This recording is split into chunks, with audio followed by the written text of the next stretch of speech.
The fact is, the mainstream doesn't really understand the forces that cause gold to go up. They compare it to the tulip bubble. In the 16th century, the Dutch paid the equivalent of $1,650 for rare tulip bulbs, without realising the idiocy of this. You see, unlike tulips, gold cannot be grown. And the gold price isn't going up as a result of a speculative bubble. It's not a self-fulfilling spiral, the old gold is going up because it's going up argument. Gold is rising because investors are starting to get the vital reason for buying and holding gold. And that's good news for you as a gold investor.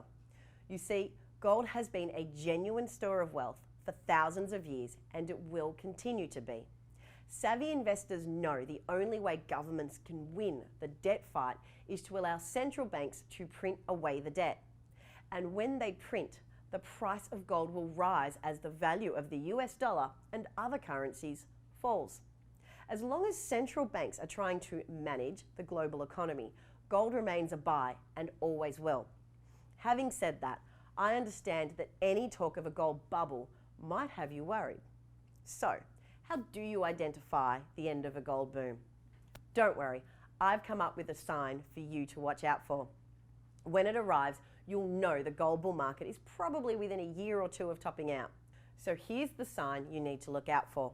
The sign that will tell you when to sell your gold.